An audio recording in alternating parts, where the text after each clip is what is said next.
So take a look. This is Ruto entering office, and this is Ruto now. I told you these guys will die.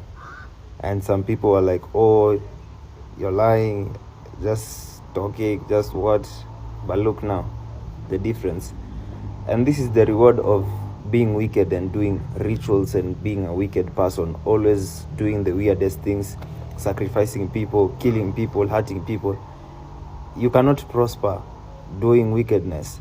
Like, when you serve God, you look better, but when you serve the devil, this is how you look like. This is how eventually you look like. You are surely going to die. This is a frustrated Kenyan. A Kenyan who feels like this country doesn't need Ruto right now.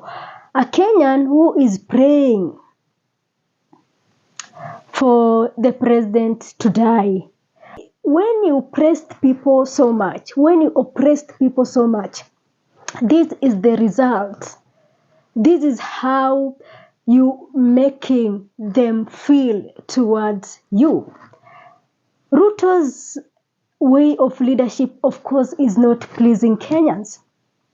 Majority of Kenyans, I can say above 85% of Kenyans are feeling like Ruto is not the right guy for this job. And that's why that's why they are saying or singing one term. Everywhere you go is one term. People are just telling you it is just one term. We want this man to go. You see, Ruto came in with a different mindset. Ruto came in feeling like it should be all about him. It should be about him. That this country and the people of this country do not matter. That it should be about him. That's why every decision Ruto is making, it is about his interest first. Not the interest of Kenyans, not the interest of this country. Look around. All the decisions that Ruto has made since he came to power, you will realize the decisions are aligning to his interest. The decisions are about safeguarding his interest, not the interest of the people of this country, not the interest of this country.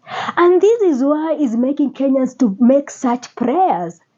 You know, for someone to reach a point of praying for you to die and predicting your death, do you know how much pain that person has endured from you? To reach that point, this is a person who is even fearless, because this is something that is not allowed. But he's saying it boldly because he feels like there is nothing he can lose. There is nothing to lose. You are a young person, no hope and no job opportunity, and there is no hope. You know, the worst thing about this regime is this: Kenyans have no hope with it. Completely. You know, sometimes you can say, let's try. Maybe in the next six months, maybe in the next 2 months, it will do something. But with this man, Kenyans have no hope, and that's why Kenyans are more bold and fearless, because they feel like, what is there to lose? After all, we've lost everything. Losing hope is the last thing that when it reaches that point that a man has lost hope, that is the end of it. That is the end of it. Anything else in this world matters less. And that is the current state of the majority of Kenyans. And sadly, Ruto doesn't care. Ruto keeps on giving us a don't care attitude. Like, mutafanya nini? Mutafanya nini? There is nothing you can do. Hakuna kitu mutanifanya. This is the attitude that Ruto is giving us right now. Things are becoming so expensive. Life in Kenya is becoming so unbearable. Majority of Kenyans are suffering. Everywhere is about people asking for financial help, be it online, on the ground. It is just you meet people asking for financial help. Our economy is collapsing. Everything in this country is literally literally collapsing. And the man doesn't care. Doesn't care. Doesn't care. Does it look like he doesn't? We are now making a noise about the Ebola because Kenyans know our state of our health sector in this country. We know the state of our health sector in this country. And Kenyans know very well that we are struggling as a country. We are so much struggling on matters of health because we know the state of our health facilities, the state of our public hospitals and health facilities in this country. We know how they operate. We know how they are just in such a bad condition. We know that even the medics, the health workers, not enough.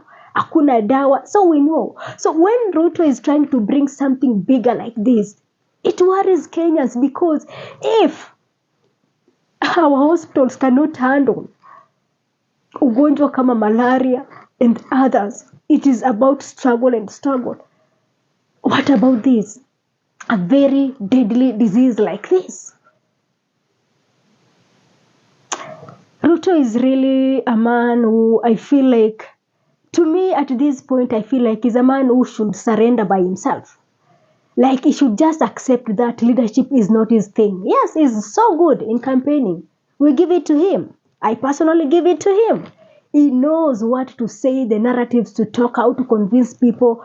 But I feel like he should personally admit that he's not a good man to lead this country. So the best thing he can do as a man who cares, as a person who feels like this country needs to move forward, he should just step down. In fact, not even step down. Maybe he can just say that the 13 months remaining, let me serve, and then go home and relax and give another person who has the potential to take this country forward, to take over. It is as simple as that. Sometimes you can be human and just say, nah, I've tried this and nah, I cannot do it. I accept that. I cannot do it. And this is what Ruto should be thinking of doing. Instead of making, look the kind of prayers Kenyans are making on him. People are praying for him to die. Imefika that point. It has reached that point that Kenyans are praying for Ruto to die so that they can feel safe. So that they can feel, they can revive their hope, so that their hopes in life can come back. Because they feel like him being there, it is just like a life with no meaning. Because every day comes up with some things just is like to punish us. It's like it's like when he came in, he was like, I am here now to punish you people. I don't know what Kenyans did to him for him to feel like he needs to punish them. Because this is the feeling that we are getting as the people of this country. Like Ruto is trying so much to punish us. So I don't know what Kenyans did. And the way this man was loved, it is so sad. It is one of the betrayals that, political betrayal that has never happened in this country. Ruto came in when people loved him so much. People were, in fact, the 2022 election is one of the elections in our country that people were digitokeza. Some of the people who even never voted in the previous elections said that in 2022 we're voting for this man because this is our man. This is a man who comes from a humble background. This is a man who understands what to be a hustler means and the struggles that hustlers go through on a daily basis. And people are like, now this is one of our own. Let's give him this chance. He's going at least to remember us and to make things work for the people wa kule chini. But look how it has turned out. Just chaos, tragedies, drama, things not working. So this is a man who came in, voted massively. There was so much love. So much love.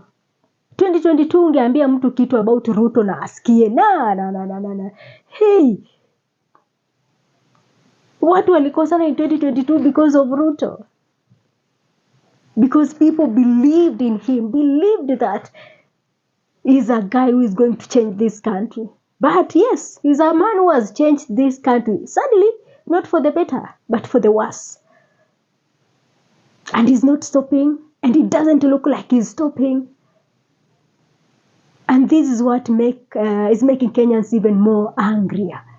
This is now making Kenyans to abuse him, to disrespect him, to make videos insulting him, because they feel no hope. You know, when you have no hope in this life, there is nothing that you can fear. You can say anything. You can say anything to feel good, to make yourself feel good.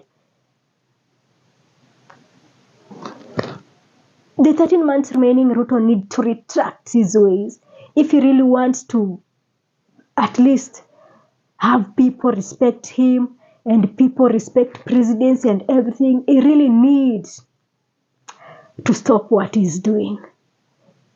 He's overdoing it. We're being overtaxed. Right now, the fuel prices ilikuwa hiked, ijairudi chini. There were, of course, strike. But even after that strike, nothing happened. See, you bribed the leaders, the Matatu leaders, bribed them. And up to now, the fare went up and it has never come down.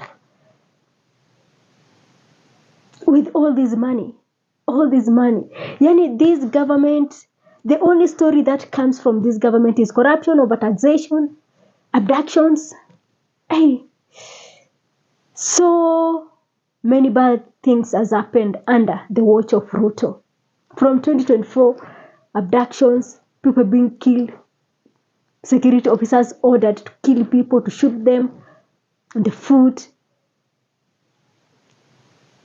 protesters being abducted, people being abducted for nothing, for demanding what is right for them. Kenyans are tired. This is an example that demonstrates how Kenyans are so tired. And they're so tired and they have given up on Ruto and his leadership. They feel like with this man, there is nothing that can come, nothing good that can come out of his leadership. This is a tragedy. These are tragedy.